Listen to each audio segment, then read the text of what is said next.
women in midlife, particularly if you feel, and we were going to talk about menopause, but my first realization that something wasn't right was in 2019. I was actually separated from my ex-husband at the time, but we were still sharing a house. And my energy was I was flying with work, but my energy was all over the place. My mood swings were all over the place. And I kind of looked at my cycle and I thought, this isn't PMT. But I felt like I was losing the plot. And I was kind of like, felt like I was unraveling, I would call it, over like a cumulative period of months. Until one morning I came downstairs, the ex-husband had gone to work, and I went to make a cup of tea, and I'm standing there and I'm looking at the kettle, and I've got a tea bag in the mug, and I'm thinking, what do I do now? And that was it. I convinced myself I've got early onset dementia just by Googling what's wrong with me. And I was so distressed, and then I started crying, and I got myself in a real state. And I rang my ex-husband at work, and I was like, I think you might have to come home. I think there's something really, really wrong with me. I think I'm having a breakdown. And he was like, what are you on about?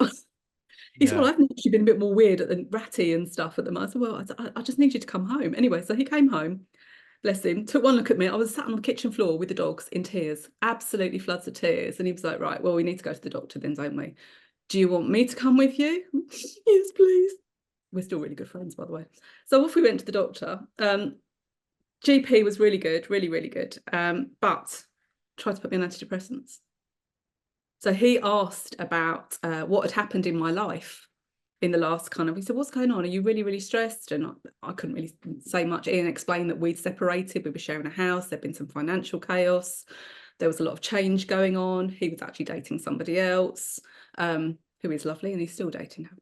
But there was quite a lot going on. And so my GP just decided that I was really, really stressed and overwrought, and that there'd been a lot to deal with, so that antidepressants would be the best route.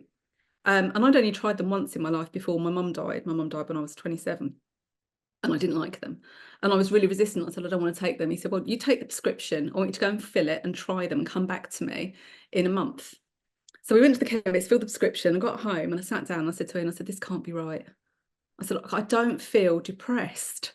I said, I just feel there's something not right going on. And he said, well, that'll be the chemical imbalance, your GP told you about in your brain.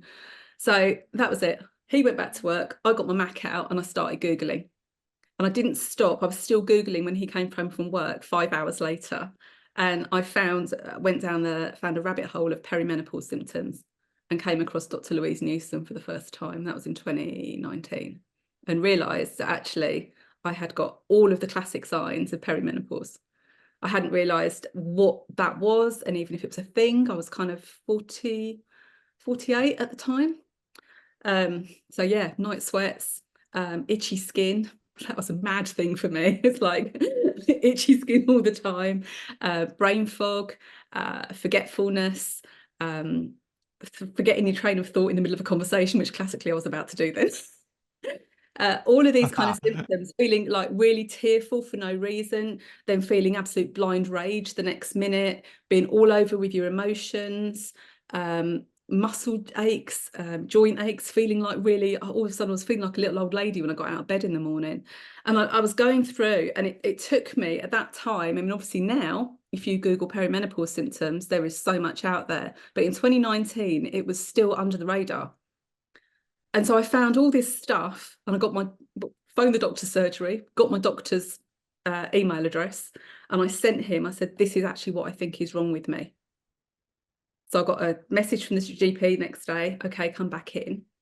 And he said, okay, we'll try you on HRT. He said, I don't think it is, but we'll try you on HRT. I was like, oh, thanks. And that it took a few months to get that right. But HRT, quite often, it takes a hit and miss time. It depends whether you use patches or gel or what works for you or what the dosage is. But it worked for me. It took probably about 4 months to get me feeling right back up there again. But in the meantime, I managed to blag myself. I spoke to Dr. Louise Newson on Instagram, and I blagged myself on a one-day course that she did in February 2020, just before the pandemic hit. It was for first-line clinicians. And I said, oh, I'm a nutrition coach, but I deal with a lot of women. Can I come? Oh, don't see why not. So some of it was a little bit over my head at the time, but I went along, and it's just like a whole new world. So that's why I pivoted from fat loss coaching to really supporting just women in midlife. Because if I hadn't have Googled stuff that day, I would have ended up on antidepressants that I didn't really need, that wouldn't have addressed any of the physical symptoms that I had, and probably wouldn't have addressed the mental ones either, when actually what I needed was some estrogen.